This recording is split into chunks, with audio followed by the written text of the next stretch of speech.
Сүхбаатар аймгийн Дайрганга онгон наран сумуудад малын гос салбар шүлгийн өвчин гарч өнөөдрийн байдлаар 124 үхрийг устгаж өвчний голомтод хөл хорой тогтоогод байгаамаа. Халдварт өвчнийг хот суурин газарт халдварлахаас сэргийлж онцгой айдлын газраас онцгойлон анхаарч ажиллаж байна.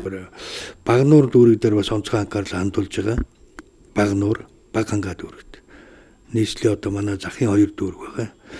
Гол нь энэ дээр юу гэхээр Сүхбаатар аймгийн онгон наран Дайрганга гэсэн уртлын чиглэлийн сумууд дээр байгаа. Энэ замын үд орнговын чиглэлээр бас орж ирэх магадлал өндөртэй. Энэ зам харилцаа энд бол байж байгаа учраас за Багнуур одоо Хинтээ аймгийн нутгаар одоо Багнуур дүүргийн чиглэлээр бас магадлал өндөртэй гэдэг утгаар нь бид энэ 2 чиглэл рүү бас онцгой анхаарлаа хандуулж байгаа. Мөн шүлгийн өвчний нянгаар халдварсан малын махыг нийслэл болон бусад аймгийн нутагт нэвтрүүлэх худалдааны төв захуудад худалдаалахаас мэргэжлийн хяналтын байгууллага сэргийлэн ажиллаж байгаа мэнэ. Зөвхөн бид нийслэл рүү л орж ирэх энэ одоо хандлагыг урьдчилан сэргийлж байгаа. Зөвхөн нөгөө талдаа бас манай нийслэлийн хэмжээнд байгаа томоохон хүнсний захууд байдаг.